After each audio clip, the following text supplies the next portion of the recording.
Bell icon दबा दीजिए, like share comment करना ना भूलें।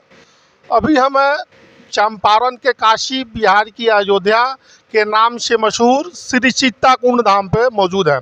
हमारे साथ हैं आचार्य कहिए और इस पूरे दुर्गा पूजा समिति के मुख्य प्रधान पंडित जी कहिए, मणिभूषण शास्त्री जी। हम उनसे जानना चाहेंगे। मणिभूषण शास्त्री जी, चंपारण उदय न्यूज़ पर आपका बहुत बहुत स्वागत है। दो शब्द जयकारा के साथ जय माता दी। आपको भी जय माता दी। उदय जी, बहुत बहुत धन्यवाद। नवरात्रि की हार्दिक बधाई एवं शुभकामनाएं आपको, आपके समस्त चैनल के जितने भी वर्कर हैं, कार्य करने वाले सभी को नवरात्रि की हार्दिक बधाई एवं शुभकामनाएं। अच्छा शास्त्री जी, एक चीज़ हमको बताइए, माता का आगमन कैसे हुआ है, उस बारे में आप बताइए। बड़ी सुंदर बात उदय जी पूछे हैं। माता का आगमन, इस वर्ष माँ भगवती हाथी पर आई हैं। हाँ, शशि सूर्य गजारूढ़ाम। तो रविवार दिन अगर प्रतिपदा लगे तो उसके बारे में प्रमाण है कि शशि सूर्य गजारूढ़ाम, यानी कि गज माने हाथी, हाथी होता है। तो हाथी पर आई हैं, जो शुभकारक है। गजे च जलदा देवी, गज पर जब आती हैं तो जल की प्राप्ति होती है, यानी कि पृथ्वी लोक में जल की परिपूर्णता भी बनी रहती है। माने जल की मात्रा घटेगी नहीं, जल की परिपूर्णता बनी रहेगी। वैसे इस सत्र में आप देखे हैं कि थोड़ी सी जल की कमी हुई थी, लेकिन इतना न जोर से बारिश हुआ आषाढ़ सावन में कि परिपूर्णता बन गई। इसलिए बन गई चूँकि नवरात्र में माँ भगवती का आगमन गज पर हो रहा था। तो जल से संबंधित कोई विकार नहीं होता है जब हाथी पर आती हैं। जल की परिपूर्णता बनी रहती है, जल में किसी को डूबने का खतरा भय आदि नहीं रहता। यही सब प्रमाण है जब हाथी पर आती हैं। अच्छा एक चीज़ बताइए, आज चौथी है ना, चतुर्थी। हाँ, आज किस माता का पूजन हुआ, कल किस माता का पूजन होगा, उसके बाद लाइन बाय लाइन थोड़ा सा इस पर प्रकाश डाल दीजिए दर्शकों के लिए, जो कि पूरी तरह से जो मेरे व्यूअर देख रहे हैं उनको जानकारी मिल सके। देखिए, प्रतिपदा तिथि यानी कि 15 जनवरी 2023 दिन रविवार को कलश स्थापन किया गया था। तो उस दिन जो हम लोगों ने माँ भगवती का ध्यान, आवाहन, प्रतिष्ठा, पूजा जो किया, उस दिन की भगवती का नाम शैलपुत्री था। शैल माने पहाड़, शैल कहा जाता है पहाड़ को, यानी कि पहाड़ की पुत्री साक्षात भगवान पार्वती को कहिए। पहाड़ की पुत्री, हिमालय की पुत्री वही है। तो उस दिन शैलपुत्री मैया का आवाहन किया गया। इस मंडप में कलश पे, प्रथम कलश पे उनका आवाहन हुआ। उनको विशेष भोग में गाय का घी लगाया गया। फिर द्वितीया तिथि में हम लोग ब्रह्मचारिणी मैया को बुलाए, ब्रह्मचारिणी मैया का आवाहन हुआ, प्रतिष्ठा पूजन हुआ। उनका विशेष भोग था मिश्री का। तृतीया तिथि को हम लोगों ने चंद्रघंटा मैया का आवाहन कराया। तो चंद्रघंटा मैया का हम लोगों ने विशेष भोग लगाया, गाय का दूध जो कल था। आज चतुर्थी तिथि है। आज माँ भगवती कुष्मांडा स्वरूप हैं। कुष्मांड स्वरूप, कुष्मांड को कहते हैं जिसको आप अपने क्षेत्रीय भाषा में भथुआ कहिए ना, कुष्मांड, सिसकोहड़ा कहिए, कोहड़ा, सिसकोहड़ा, इसे कुष्मांड कहते हैं। तो आखिर ये क्या है? कुष्मांड किसका सूचक है? तो सृष्टि का सूचक है। कुष्मांड माता का ही देन है कि यह सृष्टि बना। सृष्टि का प्राकट्य कुष्मांडा मैया का ही देन है। उन्होंने अपने हास्य से, अपने हंसी से इस सृष्टि को बसाया। अच्छा कल कौन सी तिथि है, किस माता का पूजन होगा? कल पंचमी तिथि है। कल पंचमी तिथि में हम लोगों ने स्कंद माता का आवाहन कराएंगे। हम लोग क्या, पूरा समाज, पूरा क्षेत्र, पूरा भारतवर्ष स्कंद माता का आवाहन करेगा। स्कंद माता की कृपा से बच्चों का कल्याण होता है। जिन्हें संतान नहीं है वे संतान प्राप्ति के लिए भी स्कंद माता का पूजा कर सकते हैं। अच्छा, निशा पूजा और बेल पूजन, हाँ, माता का डोली का जो पूरे सीताकुंड में घूमता है, वो कब है? देखिए, बेल पूजा तो क्षेत्रीय भाषा है। शुद्ध शब्द में इसको, हम लोग गांव देहात में इसी भाषा से प्रचलित हैं और जानते हैं। शुद्ध शब्द है इसको, इसका बिल्वाभिमंत्रण, यानी कि बेल वृक्ष। हाँ, बिल्वाभिमंत्रण। बेल वृक्ष के पास हम लोग संध्या काल में गाजा बाजा के साथ जाते हैं। ढोल मजीरा बजाते हुए जाते हैं। वहाँ पे चामुंडा मैया के निमित्तिक हम लोग बैठते हैं और चामुंडा मैया के निमित्तिक हम लोग निमंत्रण देते हैं, पान सुपारी हल्दी पुष्प आदि से निमंत्रण देते हैं। तो ये है आपको 20 तारीख को, दिनांक 20 अक्टूबर 2023 को बिल्वाभिमंत्रण है और दिनांक 21 अक्टूबर 2023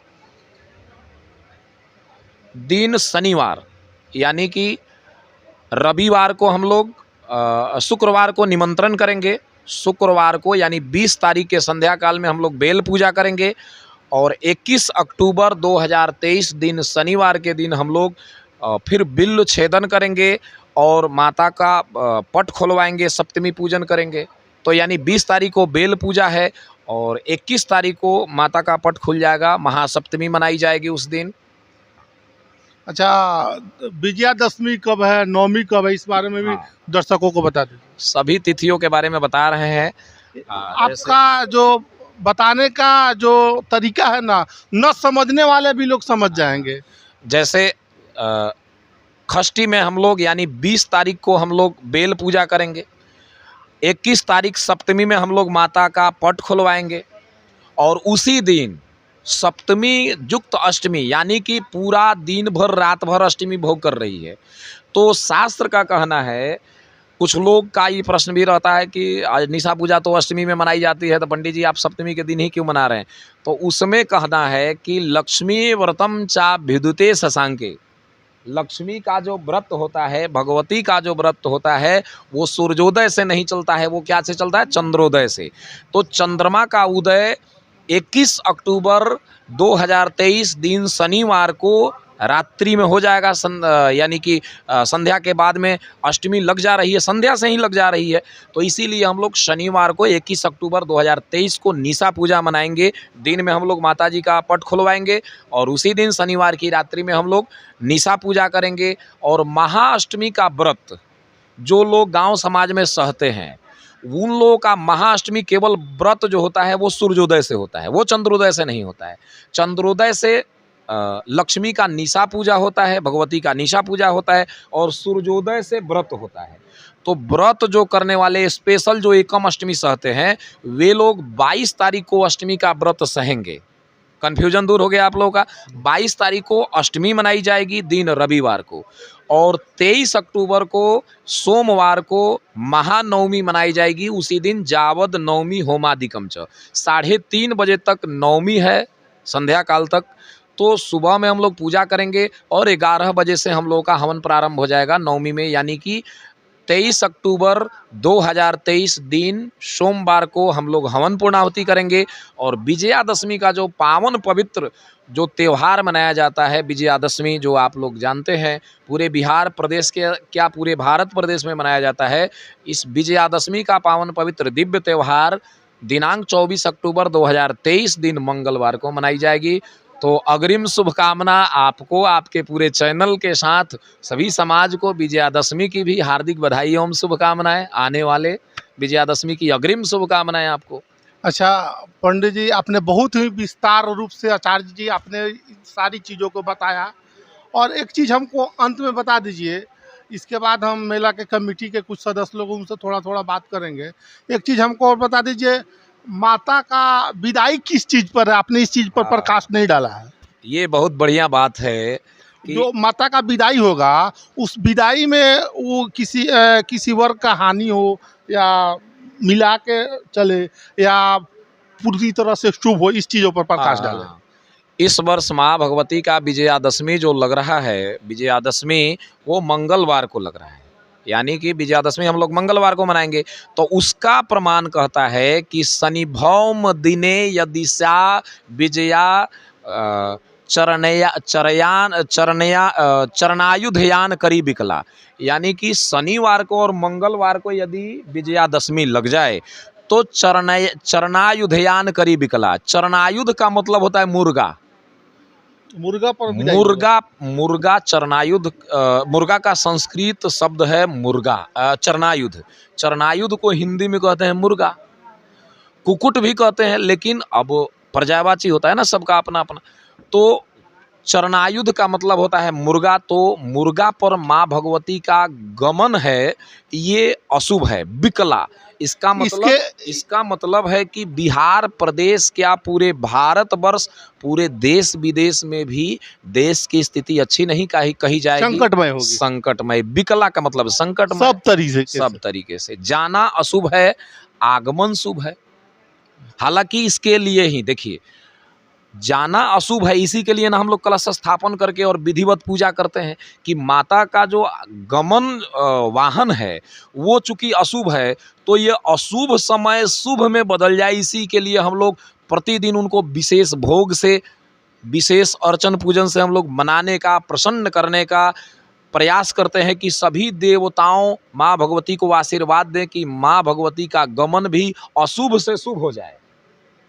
इसीलिए हम लोग इतना लगे हुए हैं। संपुटित पाठ होता है आपके सीताकुंड धाम में, संपुटित मंत्र से दुर्गा सप्तशती का 700 श्लोक का संपुटित किया जाता है, यानी 2100 पाठ रोज होता है। और सप्तमी से तो यहाँ अखंड हो जाता है, 24 घंटा, 1 मिनट के लिए नहीं बंद होता है। उसमें 4 पंडित आपके काशी से पधारे हुए हैं, चारों लोग संपुटित पाठ करते हैं। तो इसीलिए कि माँ भगवती का ये अशुभ समय शुभ हो जाए। जिस तरह आप लोगों पर कोई संकट आता है तो हम लोग ग्रह शांति करते हैं कि नहीं, आप लोगों का कल्याण करते हैं कि नहीं। तो जब आपका कल्याण करते हैं तो पहले भगवती का गमन जो अशुभ है उसी के लिए ना हम लोग जितना स्तोत्र पाठ जानते हैं, नहीं जानते हैं तो जानने का भी प्रयास करेंगे कि माँ भगवती का गमन शुभ हो जाए, अशुभ से शुभ हो जाए। चलिए, पंडित जी ने माता का आगमन के बारे में सभी माता का एक एक करके बहुत ही अच्छे तरीके से वर्णन किया। और माता का गमन मुर्गा पर, देहाती भाषा में मुर्गा पर गमन का जो देश विदेश पूरे विश्व के लिए अशुभ है, उसी के लिए ये पूजा पाठ होता है। आपका बहुत बहुत धन्यवाद कि आपने मेरे चैनल पर अपना बहुमूल्य समय दिया। इसी के साथ मैं अपना वीडियो समाप्त करूंगा, इसी रिक्वेस्ट के साथ कि मेरे यूट्यूब चैनल चंपारण उदय न्यूज़ को आप सब्सक्राइब करिए, बेल आइकन दबा दीजिए, जिससे आपको आगे की जानकारी मिलता रहे। वीडियो को लाइक शेयर कमेंट करना ना भूलें। बहुत बहुत धन्यवाद।